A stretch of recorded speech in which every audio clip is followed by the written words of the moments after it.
Okay, I know we have sound. Hello there, this is the human. I've got to go and fetch Erica in because I've just got back with it being Mother's Day, running a bit late. So I thought I'd get ball rolling so that you know what's going on and that you know it's here.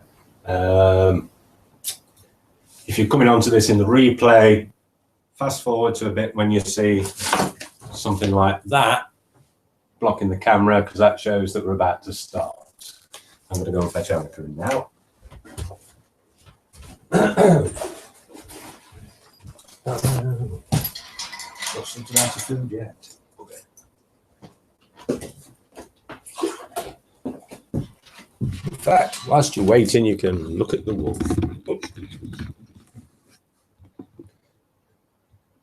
The wolf will keep you entertained until we're ready, won't you, Taro?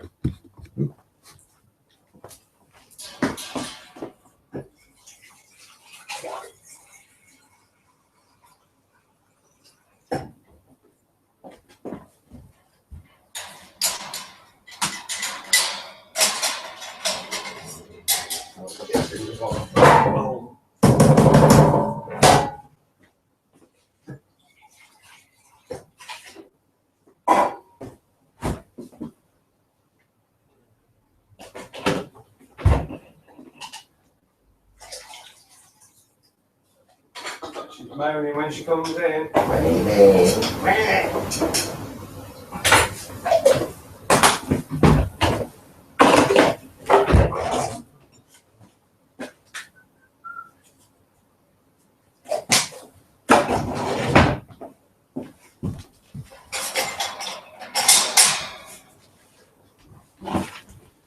If you've just tuned in, we're running a bit late, so just look at the wolf for now whilst I go and fetch Erica.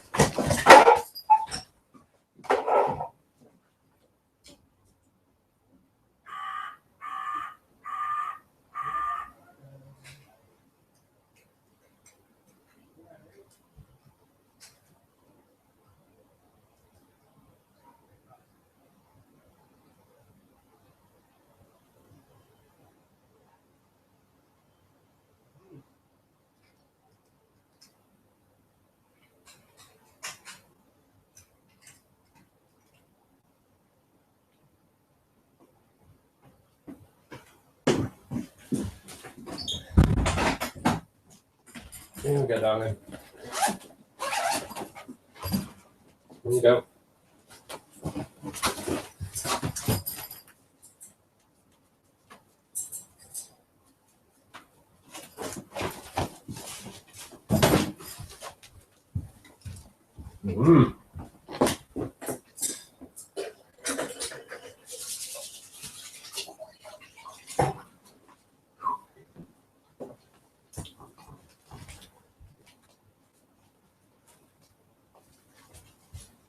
Okay, Erica's in, so you can look at her for a bit now.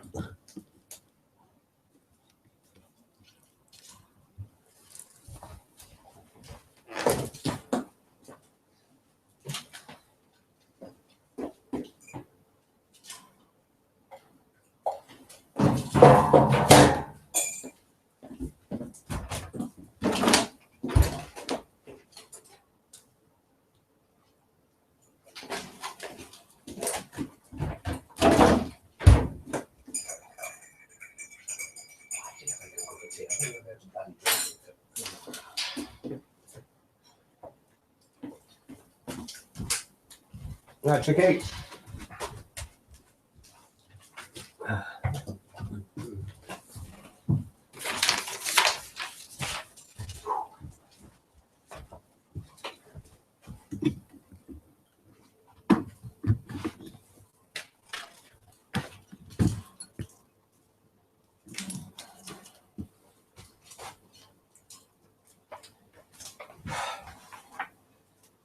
Ooh, that's better.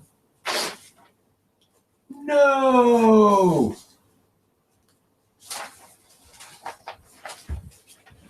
Okay, we're going to be another couple of minutes because the printer's missed off the first few letters off each word as I've printed it out.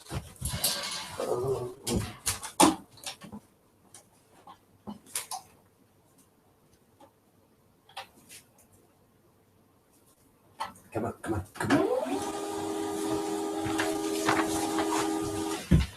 She did warn you it could all go peaked on tonight.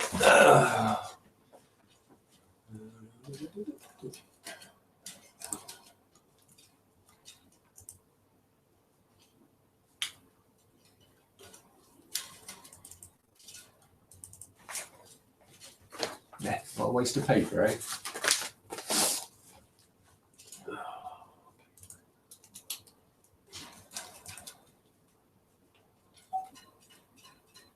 And moderate. Yeah. No.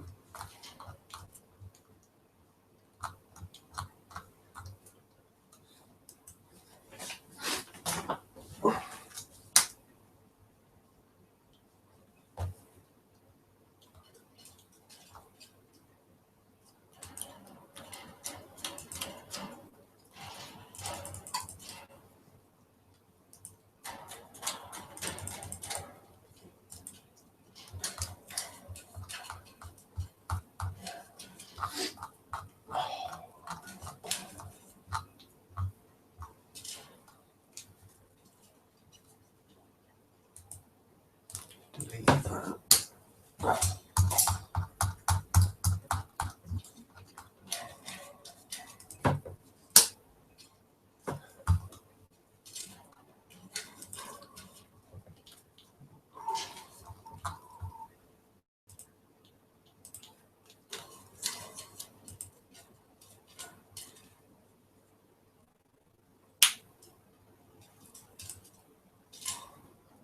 What?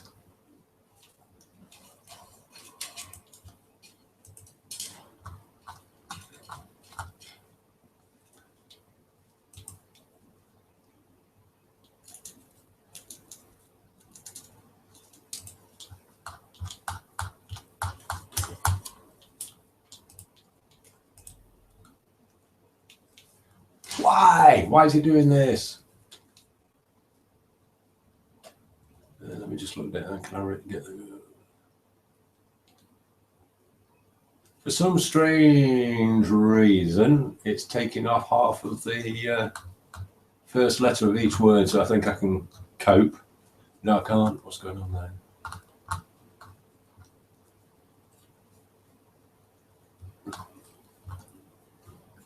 Oh, technology's a twat.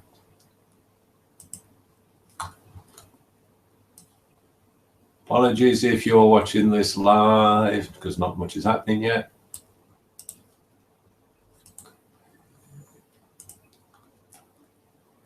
But for some reason, Microsoft Word does not want to print off all the words that are on the page. So to give you a running commentary, I'm now putting it into Notepad, which removes all the formatting out. And then I'm going to put it back into a new Word document.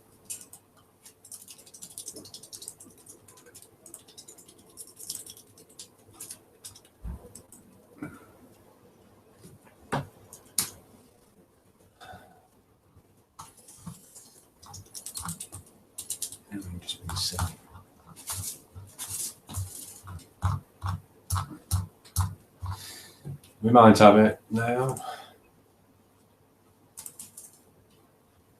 Something better.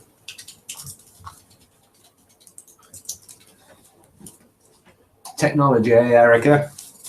Yeah. Can't live with it, can't smash it to pieces.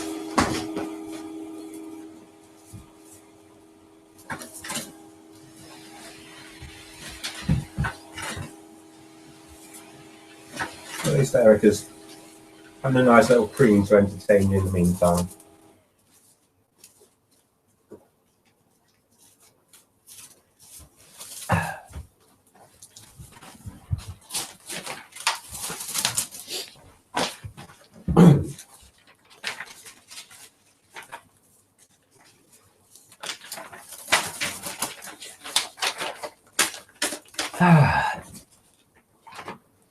Okay, we have a story for this evening, which is Hypnos by H.P. Lovecraft.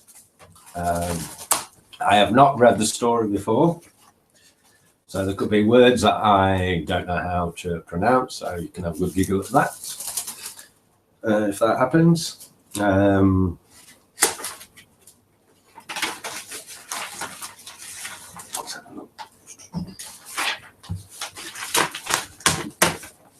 characters to do by the looks of it. Yeah, no idea how this story goes or how it ends or anything, so this one's just as new to me as it is to Erica. Isn't that right, darling? Oh, help if I can see if you're unsure.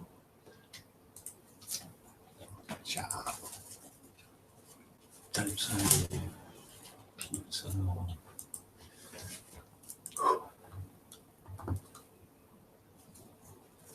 oh, look at that. Some people have no patience. One of the viewers has checked out.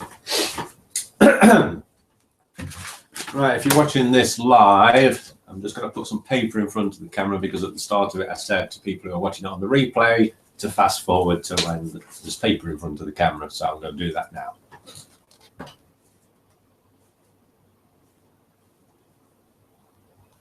Yeah.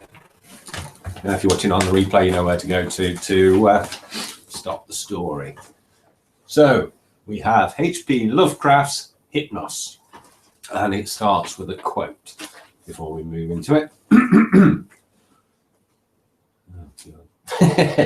Words I can't pronounce straight up. Apropos of sleep, that sinister adventure of all our nights. We may say that men go to bed daily with an audacity that would be incomprehensible if we did not know that it is the result of ignorance of the danger. Baudelaire. May the merciful God, if indeed there be such, guard those hours when no power of the will or drug that the cunning of man devises can keep me from the chasm of sleep. Death is the merciful, for there is no return therefrom. But with him who has come back out of the nethermost chambers of night, haggard and knowing, peace rests nevermore. Fool that I was to plunge with such unsanctioned frenzy into mysteries no man was meant to penetrate. Fool, oh God, that he was, only my friend who led me and went before me, and who in the end passed into terrors which may yet be mine. We met, I recall, in a railway station where he was the centre of a crowd of the vulgarly curious. He was unconscious, having fallen in a kind of convulsion which imparted to his slight black-clad body a strange rigidity. I think he was then approaching 40 years of age, for there were deep lines in the face, wan and hollow-cheeked, but oval and actually beautiful, and touches of grey in the thick, waving hair and small, full beard which had once been of the deepest raven black. His brow was white as the marble of Pentelicus, and of a height and breadth almost godlike. I said to myself, with all the ardour of a sculptor, that this man was a fallen statue out of antique Hellas, dug from a temple's ruins and brought somehow to life in our stifling age, only to feel the chill and pressure of devastating years. And when he opened his immense, sunken and wildly luminous black eyes, I knew he would be henceforth my only friend, the only friend of one who had never possessed a friend before. For I saw that such eyes must have looked fully upon the grandeur and the terror of realms beyond normal consciousness and reality, realms which I had cherished in fancy, but vainly sought. So, as I drove the crowd away, I told him he must come home with me and be my teacher and leader in unfathomed mysteries, and he assented without speaking a word. Afterward, I found that his voice was music of deep viols and of crystalline spheres. We talked often in the night and in the day, when I chiselled busts of him and carved miniature heads in ivory to immortalize his different expressions. Of our studies it is impossible to speak, since they held so slight a connection with anything of the world as living men conceive it. They were of that vaster and more appalling universe of dim entity and consciousness which lies deeper than matter, time and space, and whose existence we suspect only in certain forms of sleep. Those rare dreams beyond dreams which come never to common men, and but once or twice in the lifetime of imaginative men. The cosmos of our waking knowledge, born from such a universe as a bubble is born from the pipe of a jester, touches it only as such a bubble may touch its sardonic source when sucked back by the jester's whim. Men of learning suspect it little and ignore it mostly. Wise men have interpreted dreams, and the gods have laughed. One man with Oriental eyes has said that all time and space are relative, and men have laughed. But even that man with Oriental eyes has done no more than suspect. I had wished and tried to do more than suspect, and my friend had tried and partly succeeded. Then we both tried together, and with exotic drugs courted terrible and forbidden dreams in the tower studio chamber of the old manor house, Hoary in Kent. Among the agonies of these after days is that chief of torments, inarticulateness. What I learned and saw in those hours in impious exploration can never be told, for want of symbols or suggestions in any language.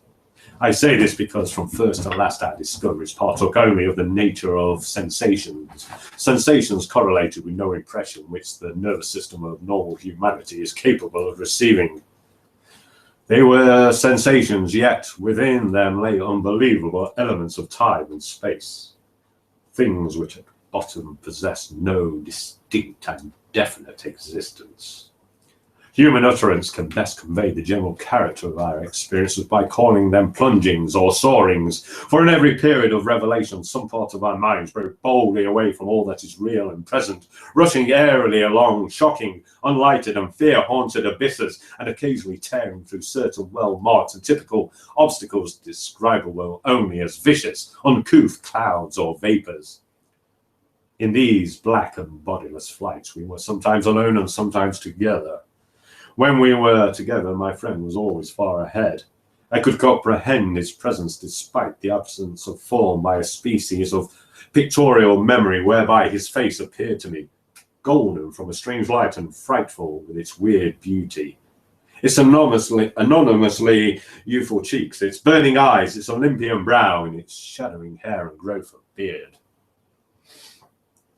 Of the progress of time we kept no record, for time had become to us the merest illusion. I know only that there must have been something very singular involved, since we came at length to marvel why we did not grow old. Our discourse was unholy and always hideously ambitious. No god or demon could have aspired to discoveries and conquests like those which we planned in whispers.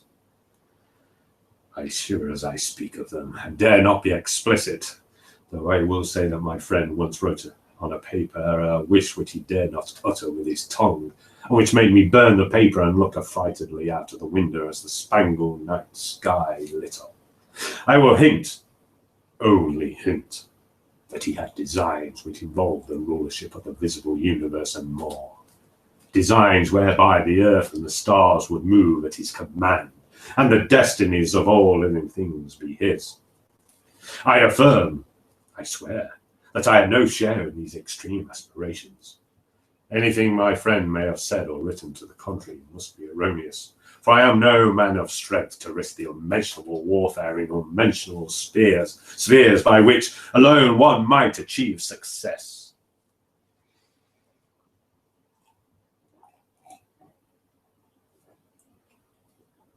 There was a night when winds from unknown spaces whirled as irresistibly into limitless vacuum beyond all thought and entity. Perceptions of the most maddeningly untransmissible sort thronged upon us. Perceptions of infinity which at the time convulsed us with joy, yet are now partly lost to my memory and partly incapable of presentation to others. Vicious obstacles were clawed through in rapid succession, and at length I felt that we had been borne to realms of greater remoteness than any we had previously known.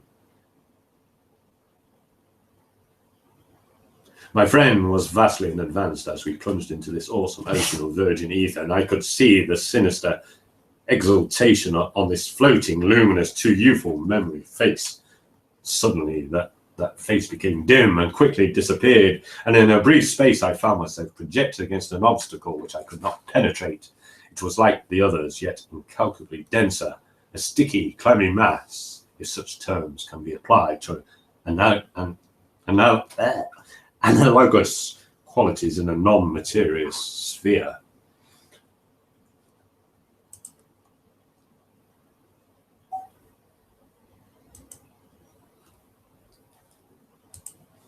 I felt, had been halted by a barrier which my friend and leader had successfully passed. Struggling anew, I came to the end of the drug dream and opened my physical eyes to the tower studio, in whose opposite corner reclined the pallid and still unconscious form of my fellow dreamer, weirdly haggard and wildly beautiful as the moon shed gold-green light on his marble features.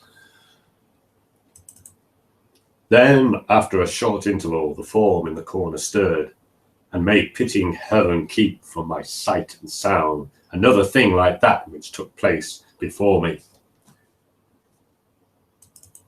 I cannot tell you how he shrieked, or what vistas of unvistable hells gleamed for a second in black eyes crazed with fright. I can only say that I fainted and did not stir till he himself recovered and shook me in his frenzy for someone to keep away the horror and desolation. That was the end of our voluntary searchings in the caverns of dream. Awed, shaken, and portentous, my friend who had been beyond the barrier warned me that we must never venture within those realms again. What he had seen he dared not tell me, but he said from his wisdom that we must sleep as little as possible, even if drugs were necessary to keep us awake. That he was right, I soon learned from the unutterable fear which engulfed me whenever consciousness lapsed. After each short and inevitable sleep, I seemed older, as my friend aged with a rapidity almost shocking. It is hideous to see wrinkles form and hair whiten almost before one's eyes. Our mode of life was now totally altered.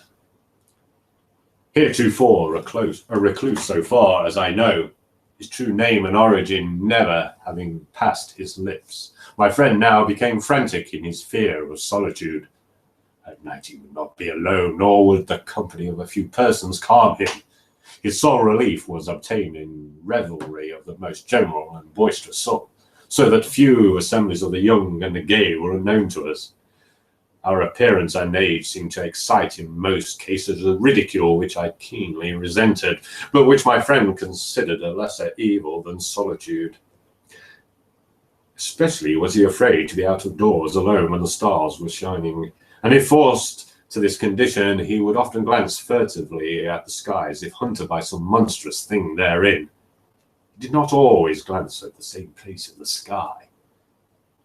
Seemed to be a different place at different times. On spring evenings it would be low in the northeast.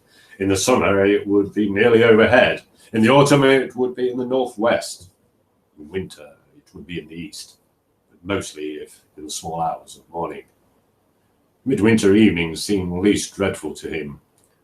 Only after 2 years did I connect this fear with anything in particular.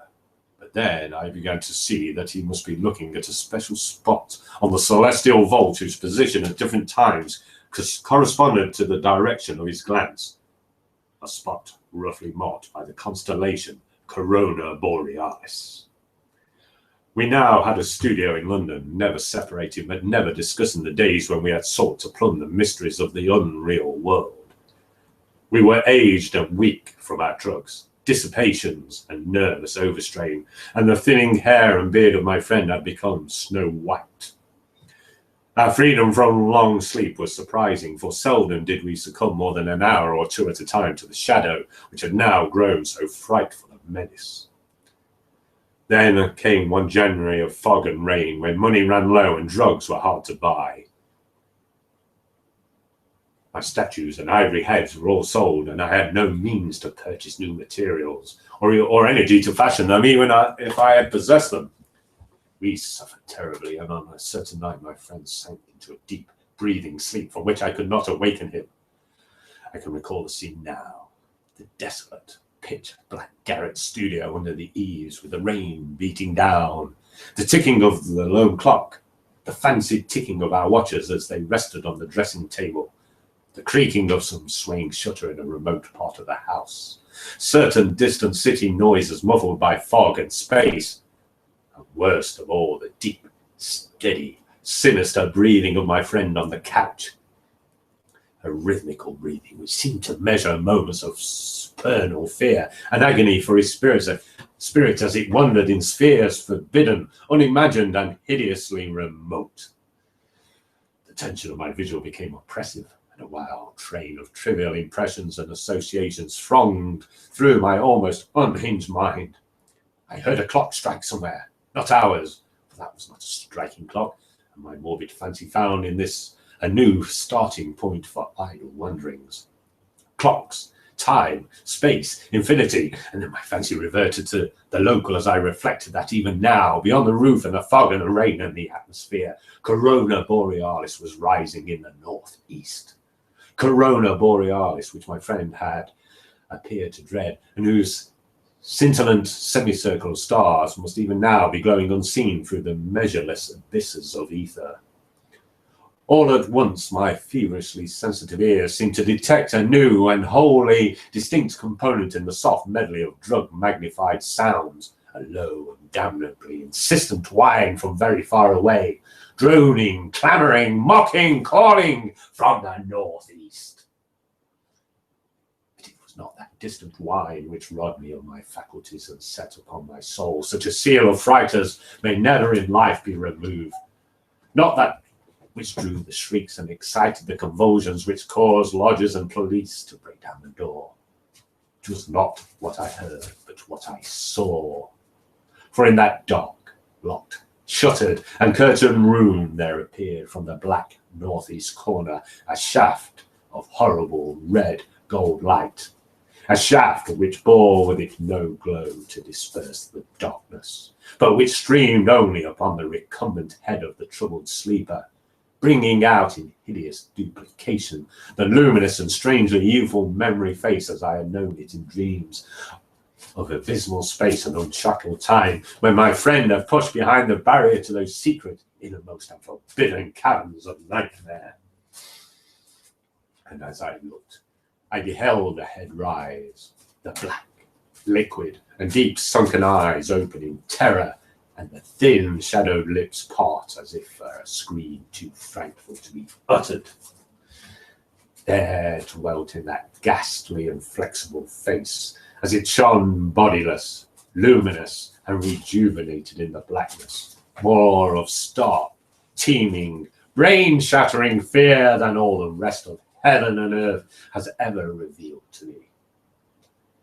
No word was spoken amidst the distant sound that grew nearer and nearer, but as I followed the memory's face as mad stare along that cursed shaft of light to its source, the source whence also the whining came, I too saw for an instant what it saw, and fell with ringing ears in that fit of shrieking and epilepsy which brought the lodgers and the police. Never could I tell, try as I might, what it actually was that I saw, nor could the still face tell, for although it must have been more than I did, it will never speak again. But always I shall guard against the mocking and insatiate Hypnos, lord of sleep, against the night, and against the mad ambitions of knowledge and philosophy. Just what happened is unknown. For not only was my own mind unseated by the strange and hideous thing, but others were tainted with a forgetfulness which can mean nothing if not madness. They have said, I know not for what reason, that I never had a friend, but that art, philosophy, and insanity had filled all my tragic life. The lodgers and police on that night soothed me, and the doctor administered something to quiet me. Nor did anyone see what a nightmare event had taken place. My stricken friend moved them to no pity, but what they found on the couch in the studio made them give me a praise which sickened me, and now is fame which I spurn in despair as I sit for hours, bold, grey-bearded, shriveled, palsied, drug-crazed and broken, adoring and praying to the object they found. For they deny that I sold the last of my statuary, and point with ecstasy at the thing which the shining shaft of light left cold, petrified and unvocal.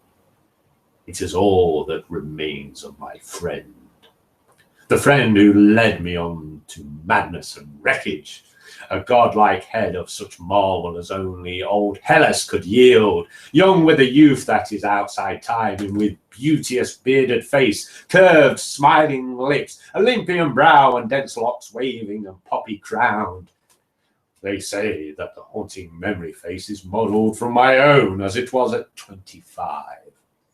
But upon the marble base is carven a single name in the letters of Attica: Hypnos. Dun, dun, dun. Did you like that one, then, Erica?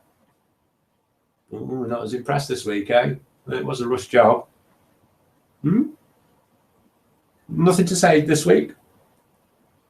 Not going to say anything to your fans? No. Most unusual. Well, that's it for this week. Hopefully next week will be a bit better organised. I mean, it was Mother's Day, so you know, these things happen. And I'll try to pick a story in the next couple of days so that I get a chance to read it before we do it live. Hope you enjoyed it. Go on, Erica, come on. Must have something to say. No? Okay, good night.